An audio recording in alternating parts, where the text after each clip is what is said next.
I think she's hot. Hello, everyone. Welcome to the Mecanique Sportive YouTube channel. This is Nicola.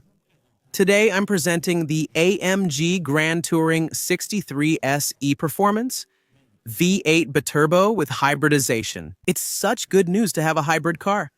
Yeah. Clearly in there, it's getting crazy. The AMG Grand Touring shares its chassis with the SL. So the SL63 AMG also became part of the AMG Grand Touring lineup. It's basically the 63 as well. It's the same for the AMG. So for a few years now, the 63 AMG is no longer a V8. 6.2 liters. Well, come on, it was already 6.2 liters. It wasn't a real 6.3. We've moved to the 4-liter twin-turbo V8. There's also a hybrid system, and it's available as the AMG Grand Touring 63S. I had tested a gorgeous red one on the channel. This mattress blue is just sublime.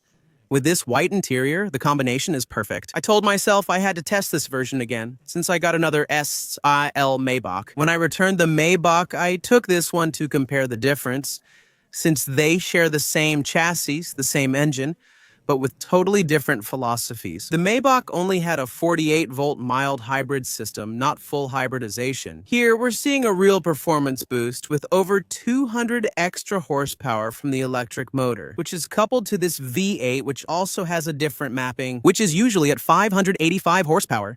But this time goes up to 612 horsepower.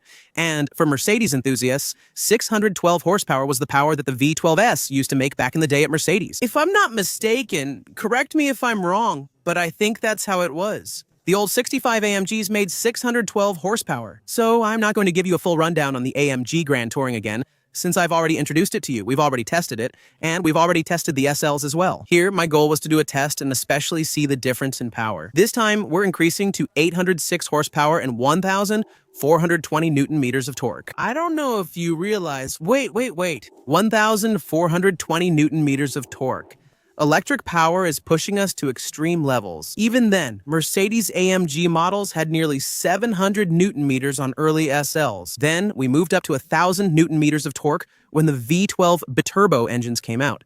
And now we're reaching 1,420 Newton meters. It's insane. I don't know if you can imagine, but that's like a truck hauling heavy trailers. Well, this one also costs a little more than the base 63S version, since the hybrid system, well, adds a little extra. And of course, you get standard carbon ceramic brakes on this car, so that's another thing. So the standard version starts at 199,000 euros.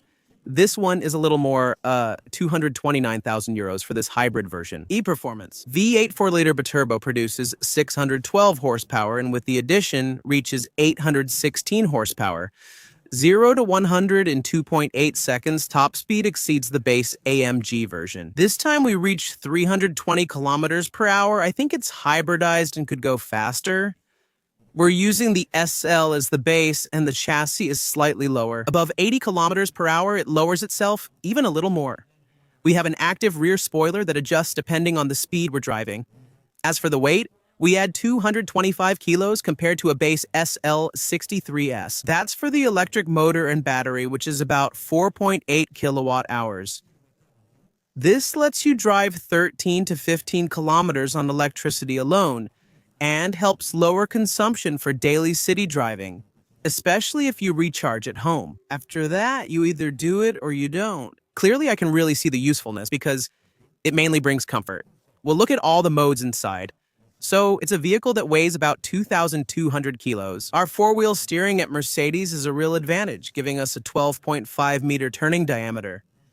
That's excellent for this car and makes it more maneuverable, especially on winding roads. It's a real pleasure. It's a vehicle that's 4 meters 73 long, 1 meter 98 wide, 2 meters 10 with the mirrors, and 1 meter 35 high. Almost the same size as the SL. There are 8 different wheel styles. And this one, I think it's gorgeous with the carbon ceramic calipers behind. It's a gem. We're fitted with Michelin Pilot Sport 5S tires. So these are the brand new tires, really great. In all conditions, they let you drive hard even in the rain because they have a really good grip. And I really recommend them, the Michelins. I'm not paid by Michelin, I wish I was. Every time I give them so much publicity. But honestly, they're the best tires. This car holds 70 liters of gas, giving about 400 kilometers if you drive calmly, or 100 if you drive hard. You get all Mercedes options. The cameras up there, the automatic wipers, the automatic high beams. The digital light with 1.3 million points per headlight, level 2 driving, all the options. In short, it's called Grand Touring, and that's not for nothing. It's a real Grand Touring. It's a sports car, but at the same time a very good Grand Touring that does the job for going to work every day, as well as for going to the track. That's what's pretty crazy about this car. So, with the adaptive suspension, right now it's in the low position, but you can raise it by about 4 centimeters to go over speed bumps and so on. It can even remember where the speed bumps are. So, for example, when you arrive in the city where you live, if you've saved the speed bump, it will automatically raise itself every time. You come home, it lifts itself up again, for example. These are the little advantages it has. There's a glass roof on top with a curtain. There's no electrochromic feature. The flush door handles resemble those on the SL. The overall design is nice. The body is made entirely of aluminum to reduce weight. The chassis also uses a mix of aluminum and reinforcements to make it super rigid. Mercedes manufacturer now offers many color options, letting you fully customize your car. Other premium brands are also providing these choices so you can personalize as you like. Even the white interior you'll see is gorgeous. It's best I show it to you like this. Look at this. I always find Mercedes cars amazing with their super long hoods, like the SLR or first SLs. It's absolutely stunning. So this 3 caravan setup, it's beautiful. When you lower it, it's even more beautiful. When you raise it, it's still gorgeous. This front end is really ultra aggressive. So in terms of aggressiveness, I think the Grand Touring still brings a lot of curves. I find it's becoming a bit more feminine. Just a little, look, for me this front end has a slightly feminine touch with this blue. It could be a bit of a girly car. We could have had something a bit more aggressive with a splitter and so on. Anyway, after that, we've already done Black Series versions. You can really see the 2 lines on the hood, especially with this matte finish, they stand out really well. The big Panamericana grille that came out back then. The headlights are quite rounded, digital light, so that's great. The little details with the air curtains on the sides, but something pretty simple, understated. Really Grand Touring style. On the side is also beautiful. It kind of looks like a teardrop shape. Very long front and this quite rounded rear, same thing. Even from here, it's super nice. Nothing to say. Mercedes really knows what they're doing. All smooth, very simple, beautiful, beautiful car. On the side, so the rims here, that's it. It's done blowing. That took 20 minutes. These magnificent diamond cut rims. The carbon ceramic brakes that you find with the carbon performance here, and especially the carbon ceramic, you can recognize it by this texture and this shiny look. You see, I love it. It's beautiful. It's magnificent.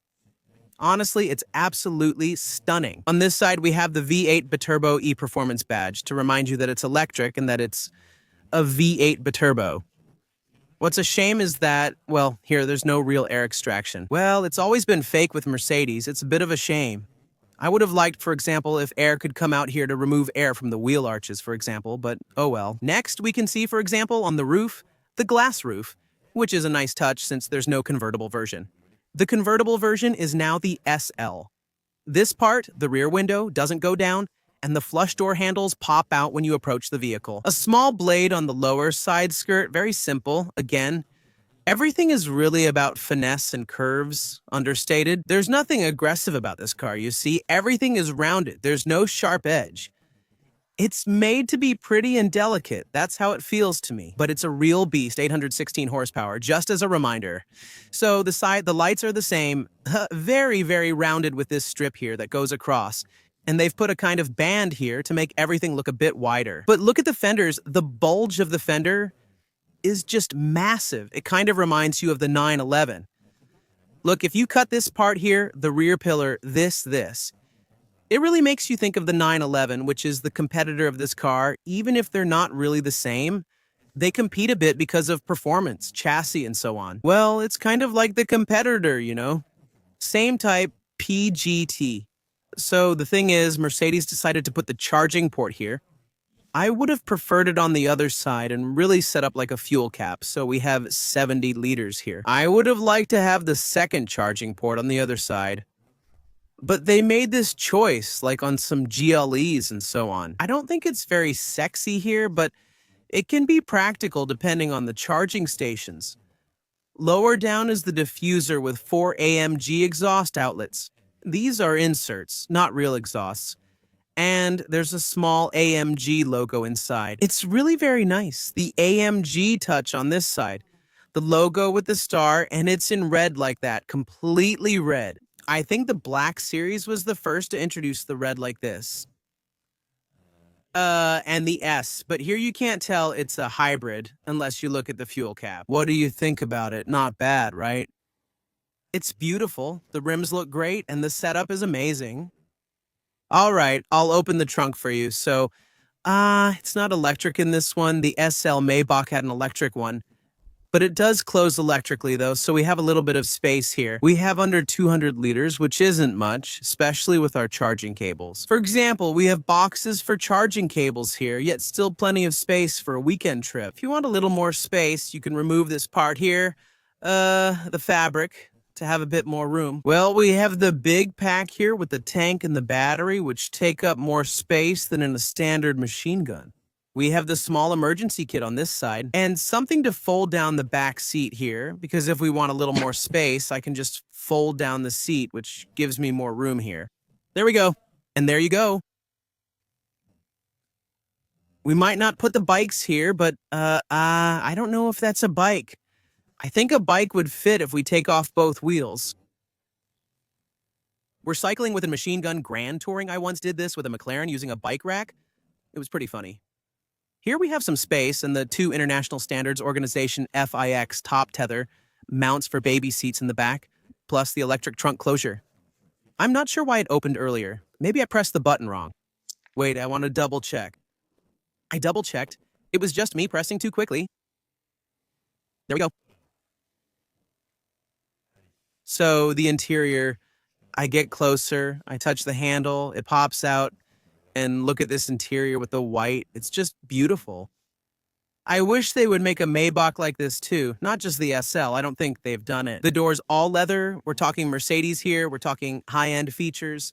The Sonobar Master, which for me is one of the best sound systems in the automotive world. So the controls for locking, seat adjustment here, ventilation, heating, and I can adjust the right seat directly with my control. The mirror controls and everything here are well finished, including the padded leather interior and the Sonobar Master. Look at these parts every time, how beautiful they are, cut like this with aluminum laser waves. Magnificent. Illuminated AMG door sill right here. The AMG sport pedals with matching sport mats, and at the bottom, we have the light controls. You leave it in automatic mode, the car handles it very well. The steering wheel adjustments are electric. The heated steering wheel is right here. The seats have all the massage functions and so on, which are truly sublime with real leather. Thank you, Mercedes, for still using real leather. It's soft, it's pleasant. Very nice. So ventilated, heated massaging. The little Felter Baroque logo right here. There, and the seat that I can leave like this, and since it's electric, it moves forward to let people get in the back. So it's a 2+2, as you can see. As I was saying, you get space here with a large trunk.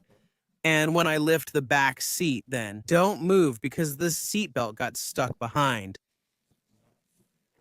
All right, here we go. I'm lifting it back up. There we go. A little bit of flexibility. It wasn't put on right, even though they added a seatbelt slot on one side. The other side wasn't better, especially for the person in the back. All right, don't move. If you like Nico's torture, clearly Nico doesn't fit in here. Nico, where are you? Actually, Nico would need to have no head. Kids up to 6 or 7 can fit, but after that it's tricky. Or suitcases. We still have some space, and the leather here is beautifully crafted and pleasant. Plus, there's a Burmester sound system. The entire headliner is in Alcantara, and there's a curtain here to close off this glass roof. So, unfortunately, it doesn't open. No, it doesn't open at all. You can't even tilt it. It's just a panoramic glass roof. A small panoramic section right here. All right, let's put it back. I'm getting out. There we go. And now I'll be able to show you directly what I see. I'll switch the lens for a wider angle, making it easier to show you the interior. I hadn't noticed the seats with the small AMG logos. All right, I'm getting in. I'm getting in here. I closed my door, foot on the brake, and started up.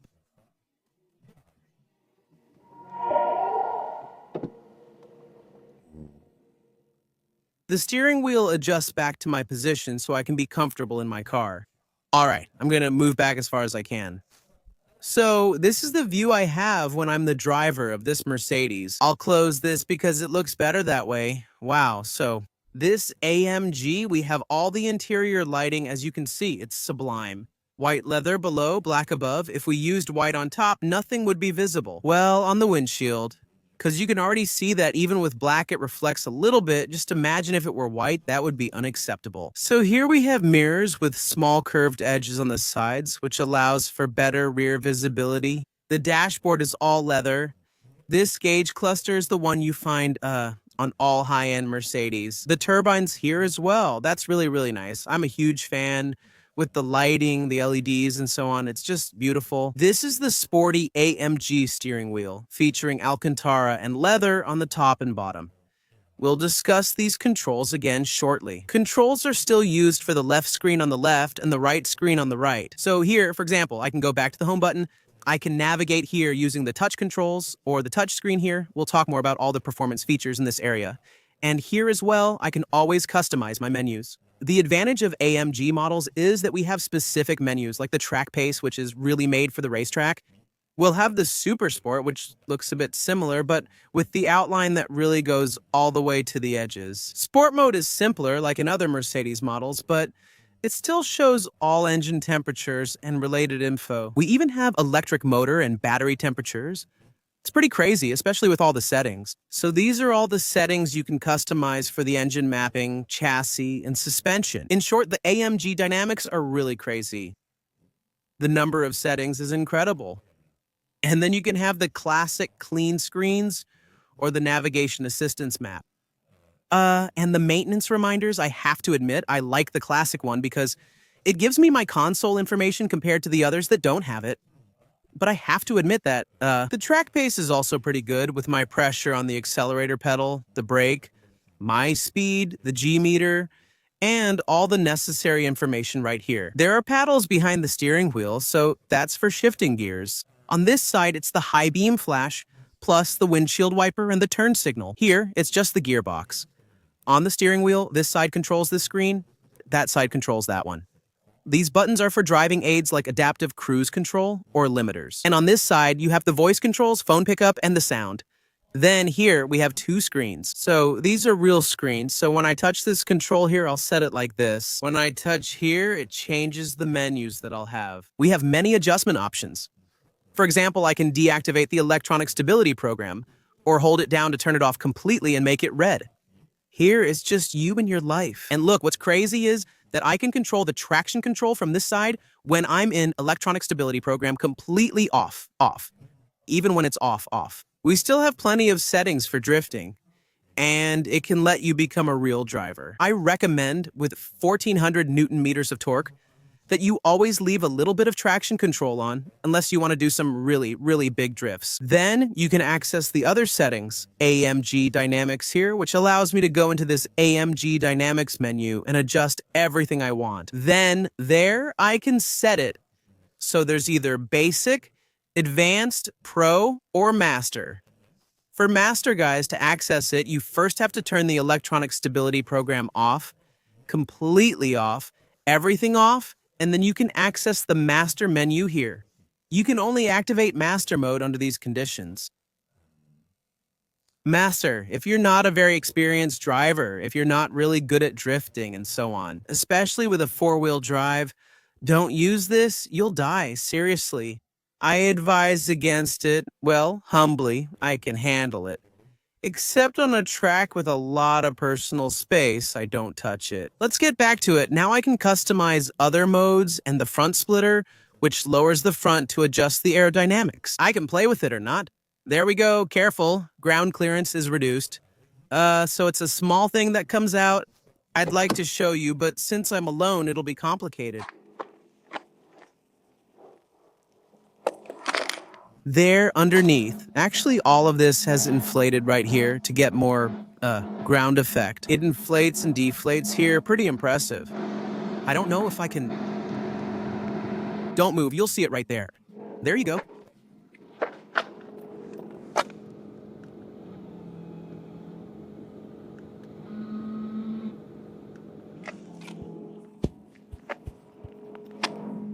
That's impressive. It's not a real blade, but something beneath it acts as a solid base for added aerodynamics. Next, that's the sound that's going to play. So listen.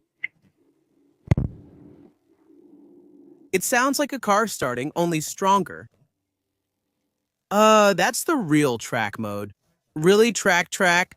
That's for starting the drag race timer and other things. So here you can set your track and do your timed laps. It's impressive. It tells me Spa is 290 kilometers away and Nürburgring is 342. Ah, that's crazy. Oh, that's wild. And you can also check out the other nearby tracks. I love it. I want to try this car on the Mercedes track. Julian, Gregory, please. When you take this car, or when there's a Mercedes event on the track, please call me. I absolutely have to try this car on the track. It's very, very important. Don't hesitate to say in the comments that it's very, very important for us to try these cars on the track, to really see what it's like, because with so many modes and something this advanced, I think we absolutely have to do it. Personally, I like Manicours or Le Mans or Spa, just in case, Mercedes. Anyway, they're registered. We can go. I'm counting on you. Thanks a lot, guys. We also have other menus: adjustable suspension, gearbox, rear wing, and AMG dynamics. Anyway, you can also adjust all of that directly here while you're driving. As for the modes, we have the snow mode, which I recommend if there's snow, the individual mode where you can customize everything yourself to your liking, and the battery hold mode, which will allow you to preserve the battery. For example, I'm at about 60% battery. Selecting battery hold keeps it at that level. The electric mode will use up the battery and then switch to comfort mode. Comfort mode is a kind of hybrid mode that will manage things on its own as needed. By the way, I'm going to turn the electronic stability program back on. Sport mode puts everything in sport. Sport Plus mode switches you to Pro, gives you a bit more sound, and puts everything in Sport Plus. Race mode is truly aggressive, no crackling or gimmicks, just pure race mode. Oh, shoot. It turned off. Okay, I'm not leaving any stuff or animals. Start. Sorry. And so, race mode? Whoa. It started up. Oh, it's starting to rain. Listen.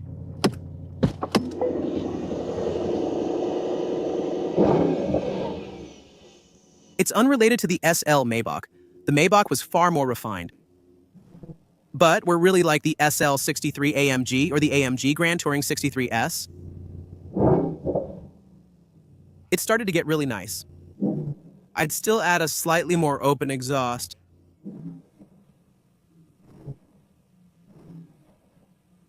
That's cool. Well, since it's a hybrid, it just turned off.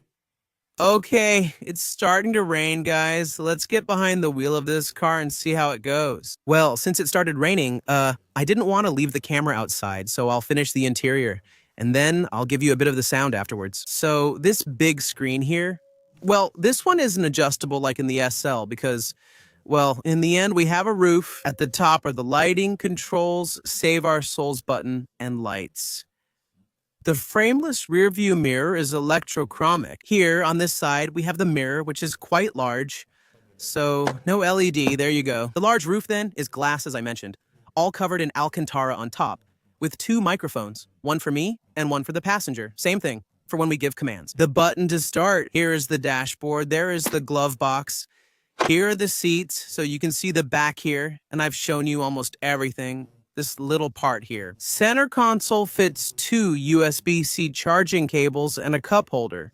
There's a small handle at the end. No pad now, but they kept the handle. And still the central armrest with a bit of space and a USB-C port as well for fast charging. All right, guys, I think it's time to go drive this car and see how it performs on the road. All types of roads as usual, and then in sport mode. Guys, here I am inside this car. I love the light interior and the blue exterior color. Anyway, what a beautiful car. And above all, it should pack a bit of a punch. The seatbelt is already holding me tight. It's telling me, don't worry, you won't move. And with me, you're going to behave. The car started right now. Yeah, 800 horsepower just like that, starting in electric mode. I have a range of 14 kilometers in full electric. So all the modes like I showed you here, we start in electric. Drive and it starts in electric. So I still have a little noise even when I'm in electric mode. There's a little something that makes you think, don't worry, I'm still awake, I'm running. And something is happening, it's not very quiet. It's not an S-Class, but still an AMG Grand touring with SE performance badging. There are words that make you feel like it shouldn't be too smooth either, you know? So we have more than 200 horsepower in electric, so that means that even in electric, it accelerates more than a small basic car, and honestly, I feel like even in electric, that would be enough for daily use. The electric feature on this car was mainly introduced for the performance aspect. It's not necessarily about doing savings or being eco-friendly, even if a little bit, because honestly, it's always a bonus to have extra electricity. It makes the start and stop much more powerful. It also brings more comfort for people who use it. Grand touring style. For example, when I'm stopped, the fact that it's silent like that, not burning fuel and all that, I think it's cool. We have auto hold and carbon ceramic brakes, which make the brake pedal feel very different from a regular car with standard disc brakes. It's much harder. It brakes totally differently. Here, I have new tires, new brakes. Normally, carbon ceramic brakes have a very specific break-in process. You really have to push them, brake hard, get them hot, and so on. Here, mine are almost new. I'll heat them up. Don't worry, we'll take care of that. You really need to manage the break-in for carbon ceramic brakes, including the noise. I have an artificial sound like a spaceship or sporty electric car, but it's actually a hybrid, not a real electric. So in full electric mode, that's how it works. It's more than enough. You can drive at high speeds without any problem. You can also have phases in electric mode as well. But honestly, do we really want to drive in electric mode 100% of the time with this car? Not necessarily, but I think it's good, for example, to leave your house a bit more discreetly than starting up the big V8 in race mode with the valves open. With all the comfort here and adaptive suspension, electric mode adds a special touch. That's cool. Honestly, I'm a bit like Dr. Cheeky. The Mr. Ride thing, I like it. Either having that very cool, simple vibe. I go around very discreetly, I walk around and don't make a sound, or I'm totally crazy. And I want a straight pipe exhaust from the engine to the outside and make a crazy noise and always be drifting. Honestly, it's the kind of car that would suit me, because I can really have the switch between that cool side and that, well, totally crazy side. You know, shoot, I went the wrong way. I really shouldn't have gone that way. Actually, I should have turned over there. Gosh darn it. I added extra distance to my route. Well, it's no big deal. At least it gave me a chance to show you this little part of the city. Pretty interesting. And there you go. Well, we can change modes, either directly with the little dial here, which also shows up there. We're switching to comfort mode. It's the same. It will first prioritize electric and then start the combustion engine. So even in comfort mode, start like this in electric. When needed, it will switch to the combustion engine, which will kick in. In addition to the electric motor, it will provide both torque and comfort at the same time. But I feel like it's still gonna try to prioritize, the electric side first. Yeah, it really does prioritize the electric side a lot. Sport mode. It's in sport mode, so it started the engine. So I have to admit, right now in sport mode, the engine is cold, so it's running at low revolutions per minute. It's very discreet. This really makes me feel like I'm in a grand touring. It's quiet. The engine isn't very noticeable. Yes, I did take just a little bit. There we go. The brake pedal is extremely hard. I think we'll have a really good feel. It's getting nice. So now, in sport mode, We still have the car becoming sportier, and the suspension has stiffened up. We have a slightly different mode though, so as I was saying, the engine here is cold, so the goal isn't to push it hard. But okay, something's happening, even when shifting gears there. There's a little, that tells you, get ready when I'm nice and warmed up. You'll see, it's going to be a nice little rodeo. Afterward, she becomes more independent. Things happen to her, and she wants to be more assertive. We'll test that in a bit, don't worry. We'll also have race mode, ooh, a little vroom. Dream matching and all when downshifting. We're going back to comfort mode. And in comfort, all of a sudden, comfort mode really feels comfortable. Like a Mercedes, the Mercedes. I have auto hold on. With a full tank, it's showing 349 kilometers. Not much.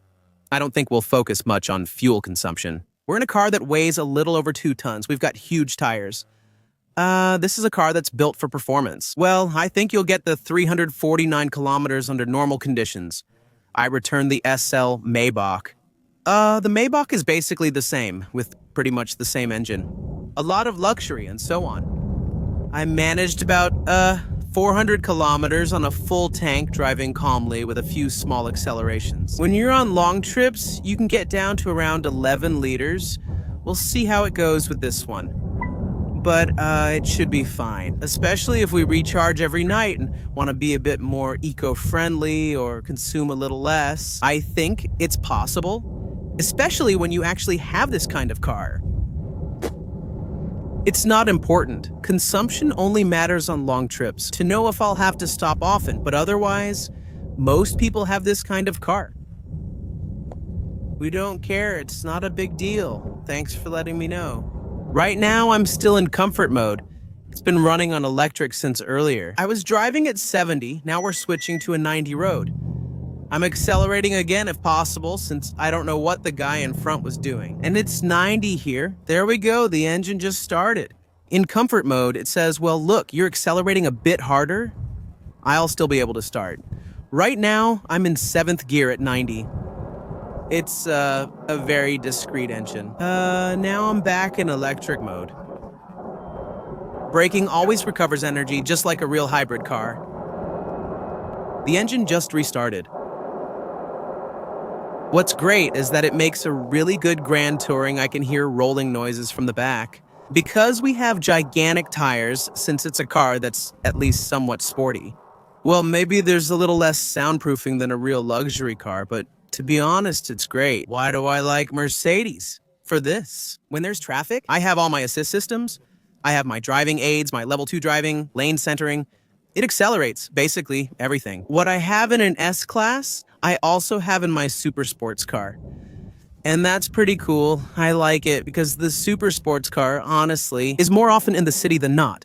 When you have this kind of car, it usually means you're doing well in life and all that, and you live in the city. Often living in the city means you have money, like owning a big house or nice apartment. And well, you often have to leave the city. Yeah, you have to go see friends, go eat at a restaurant and all that, and to go to a track day and other things. In any case, we often get stuck in traffic jams. We have to deal with the road and everything, so I think it's really useful to have all that. Like I said before, Nico, either the Caterham, my dream car, or something similar. Because it's cool.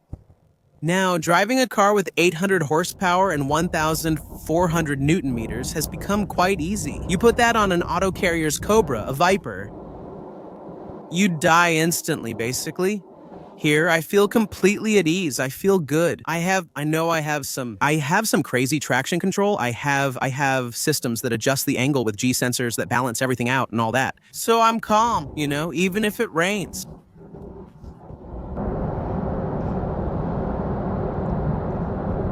Ambient lighting is always nice at Mercedes. I love it, especially the blue, like in the Maybach. Anyway, I always find it pretty exceptional. You can customize it or whatever. With this kind of car, you really get everything. It's so nice. You can have effects and more. All right, that's it. I just love it. It's gadget, and that's all. I've driven 60 kilometers so far and have been going 110 for the last 10 or 15 kilometers. Honestly, it's nice. I averaged 8.8 liters per 100 kilometers over 60 kilometers, which is impressive for this type of car. At 110, it's still pleasant. I just have some rolling noise. The engine is still pretty quiet. And when I go up to 130, here we're going onto a stretch at 130. At 130, km/h 8th gear shifts me into 9th. I'm under 2,000 revolutions per minute. I must be at about 1,900 revolutions per minute. Ah, shoot, it goes straight to 110 here with a control zone. Let's relax. There's probably a construction zone speed camera. Over 90, all that. Well, it's serious anyway. I'm getting off in just a few kilometers, but even driving at 130, it's pretty nice. We're low on the revs. Well, like I said, it's still a very good grand touring. All right, let's go. I'm tired of this. Now we'll have some fun since it's no longer a restricted zone. 130. It accelerates fast, really fast. Oh, the little jolts and everything. Oh, the little pops in Sport Plus mode. It's not there yet.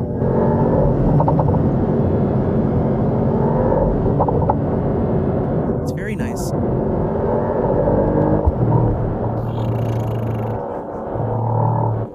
With electric, something happens instantly when you press. That's crazy. Clearly. With fewer people now, I can slow down and then accelerate back up to 130 on the highway.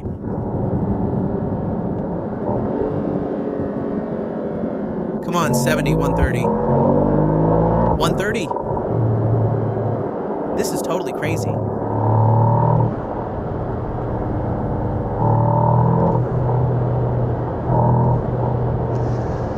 We're going to increase the consumption now.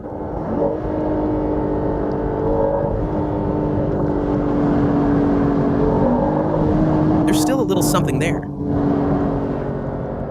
It still doesn't feel entirely free. You can sense standards and particle filters are still imposed.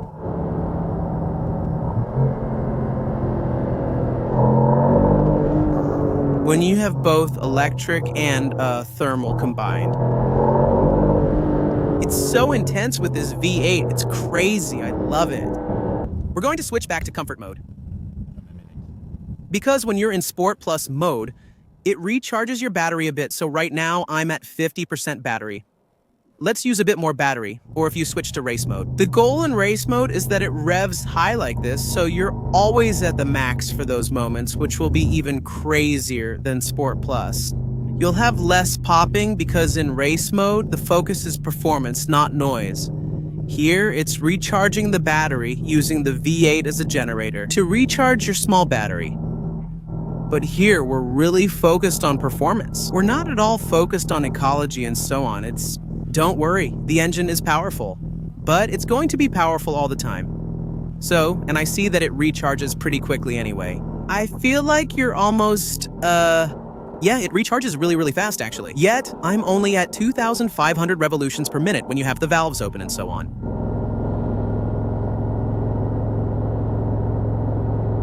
It doesn't shift gears there. It doesn't let you go below 2,000 revolutions per minute, you know. Here, its goal is to recharge. It needs to recharge. It's going really fast. I'm already at 60% almost. So, yes, the weather's great. It's going to be a top-notch test. The driving assistance systems work very well. 1,400 Newton meters under there, you know? Yeah. Honestly, I would have had more fun if it were a rear-wheel drive, not four-wheel drive. We're going to postpone the very sporty filming until tomorrow. Well, poor thing. My darling didn't get to ride in the SL Maybach. I didn't have time to go pick her up, so I made it up to her. I chose a white interior again, but with a different color inside. It's similar, just less luxurious and more sporty. I'm sure you prefer it. We're currently on a road with no one around. We're going to do what we did in the McLaren. Acceleration with launch control. Do you remember? Are you ready? Come on, it's in race mode. The battery's charging, so with maximum power. Look straight ahead. Are you ready? Okay, go. Okay, go. He's telling me it's not possible now. Why? Wait, hold on. Why doesn't he want to do it? Or maybe now he'll want to.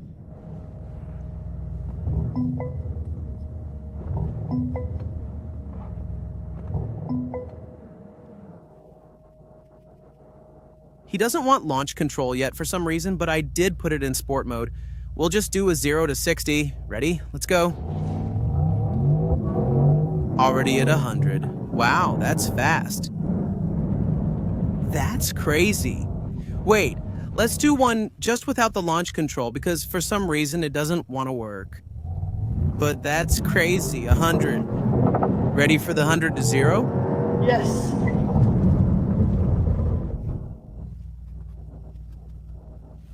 And the spoiler lifts up and everything. Honestly, it's pretty impressive. I'm not sure why it won't let me use launch control even though I'm in race mode. Maybe race mode has no launch control. Let's try Sport Plus. Maybe it doesn't want to in race mode. No, still nothing. I don't know why. All right, let's air it out a little. I couldn't find the launch control despite trying all modes. Comfort, Sport, Sport Plus, and others. We're turning the electronic stability program back on and setting it to sport mode. It's now in sport mode. We're going to switch to Sport Plus, so we can take a nice little road. Do you like it? All right, let's switch back to manual. The sound is really cool. All right, let's go. All right then, let's go. It brakes really well. You have to press really hard. The handling is outstanding. It does feel a bit heavy. You didn't tell me that. So, I told you that this one a little bit. Is that okay?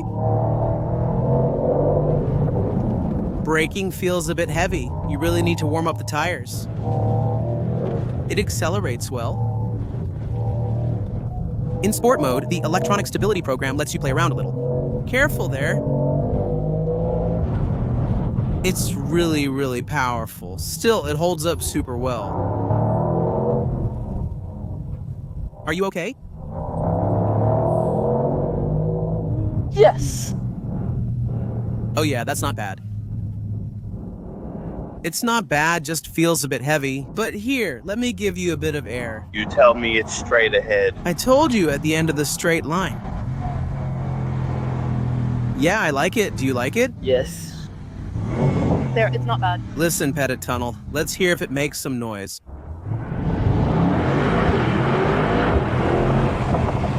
A little.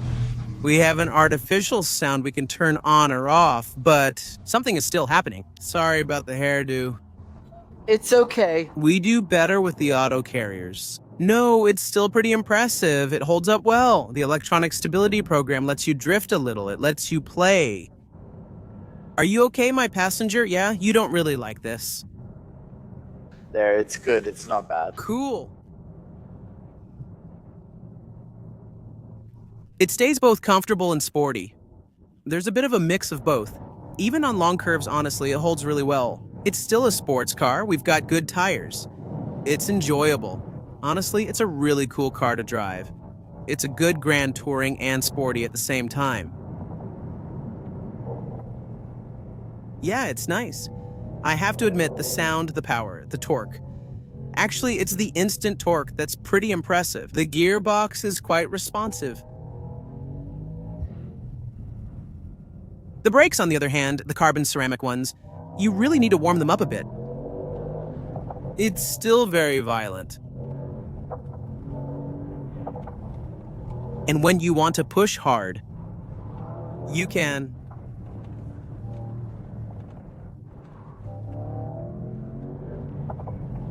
And honestly, it works. It really works.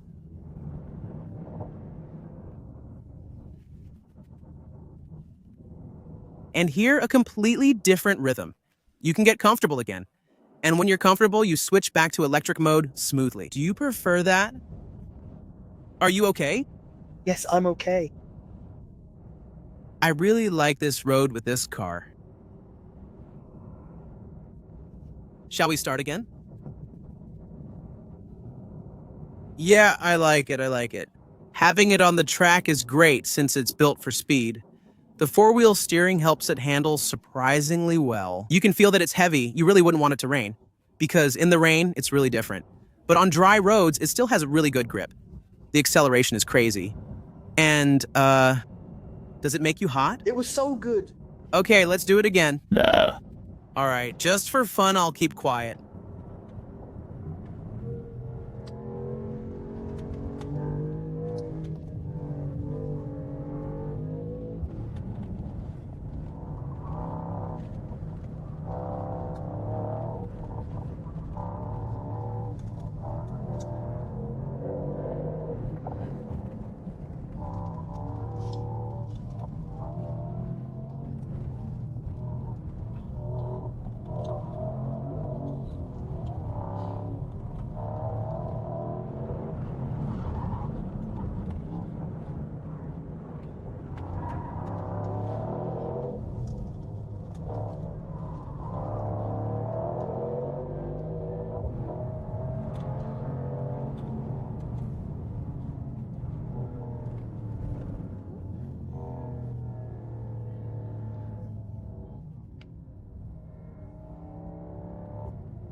I don't want to drink my head off afterwards.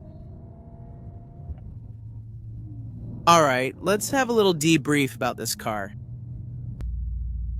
All right, I figured out how to do a launch control again. We should be good now.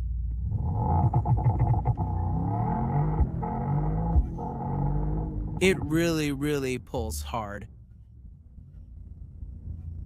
So, what do we think about this Mercedes AMG Grand Touring 63 SE performance? The color is amazing, and the white interior suits the car well. In this context, it's a Grand Touring that's still sporty, with 816 horsepower and 1,416, or 1,420 newton meters of torque. It's just enormous, it's sporty, it's dynamic. It's not the most radical of sports cars, because it's still a little bit heavy, you know. Over 2 tons, almost 3 with people inside. Well, I admit, that's almost the weight of a slightly sporty electric car. But this platform shared with the SL, you really find what you find on the SL 63 ePerf as well. Oh yeah, even the SL, since in the end it's the same chassis. It's the same thing, except here there's a roof, but it's different. The SL, we tried the Maybach on the channel not long ago. I think it was still good. My darling behind the camera seemed to like it, and me too. Anyway, you can't say much about this kind of car because honestly, it's bound to be good. Yeah, just the small thing. It's a little bit heavy. But then, it's a Grand Touring. It lives up to its Grand Touring name. You know, they didn't call it an R or something like that. And it does its job perfectly. It can do everything. It's a shame that electrification doesn't lower the penalty here in France, but we can still enjoy it. We're taking some pictures now. If you liked the video, give it a thumbs up and subscribe. See you soon for another video. Ciao.